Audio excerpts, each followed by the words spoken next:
अप्रैल का महीना था और वेस्टइंडीज में मौसम सुखद चल रहा था, मगर जल्द ही तापमान बढ़ने वाला था क्योंकि टूर पर आई थी एक रैम्पेजिंग इंडियन टीम जिसने हाल ही में इंग्लैंड और जिम्बाब्वे को अपने घर पे हराया था और ऑस्ट्रेलिया के खिलाफ बॉर्डर गावस्कर ट्रॉफी भी जीत कर आई थी।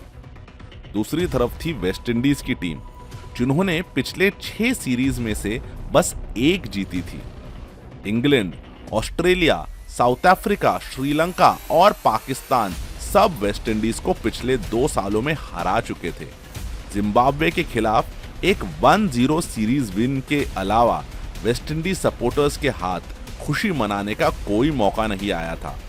भारत के खिलाफ भी उम्मीद यही थी कि सीरीज भले ही ना बचे मगर मैचेस तो एक्साइटिंग होने चाहिए।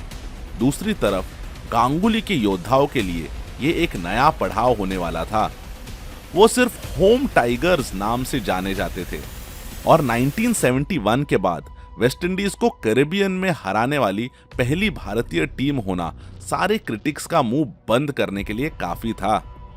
वेस्टइंडीज के लिए बस अच्छी खबर ये थी कि 1999 में जल्दी रिटायरमेंट लेने के बाद कार्ल हूपर फिर से टीम की कमान संभालने आ गए थे और उन्होंने पहले ही टेस्ट मैच में अपने इरादे साफ कर दिए।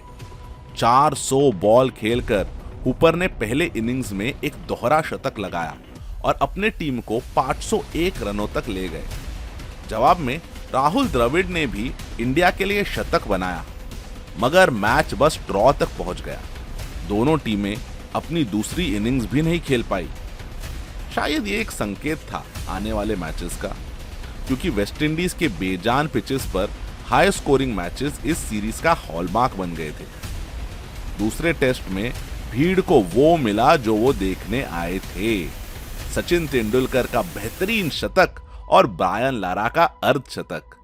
इस बार टीम इंडिया के फास्ट बॉलर्स वेस्टइंडीज के बॉलर से बेहतर कर गए और टीम को 37 रनों से जीत मिली। टीम की अवे सीरीज जीतने की मंजिल अब और करीब आती जा रही थी, मगर पहले 2 टेस्ट्स में हूपर के भी कुछ ध्यान में आया। वो ये कि पिचेस में जान ना होने के बावजूद जब फास्ट बॉलर्स जान डालकर बॉलिंग कर रहे थे तो उन्हें रिजल्ट्स मिल रहे थे। वो जान गए कि यदि बैट्समैन डट कर खेल गए और एक अच्छी टोटल बना पाए तो भारत को प्रेशर में लाया जा सकता है, खासकर जब आने वाले मैचेस बारबेडोस और जमैका में थे जहां पिचेस अपने बाउंस के लिए जाने जाते थे।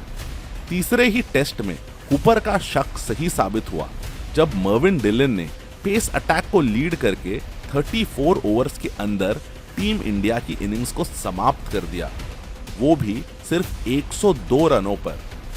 जवाब में वेस्टइंडीज डट के खेल गए जैसे हूपर की रणनीति थी।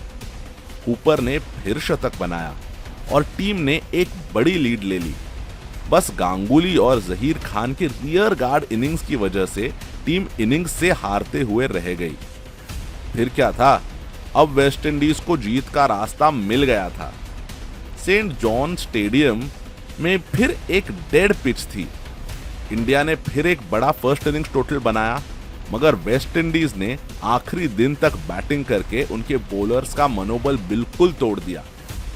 इतने समय फील्डिंग करके प्लेयर्स के शरीर और मन दोनों थक चुके थे। तब हूपर के आदमियों ने किया अपना आखिरी वार।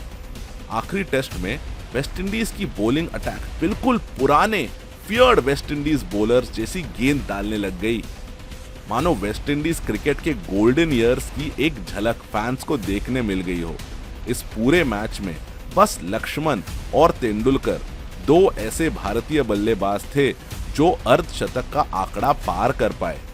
वेस्टइंडीज 155 रनों से ये मैच और 2-1 से ये ऐतिहासिक सीरीज जीत गई थी।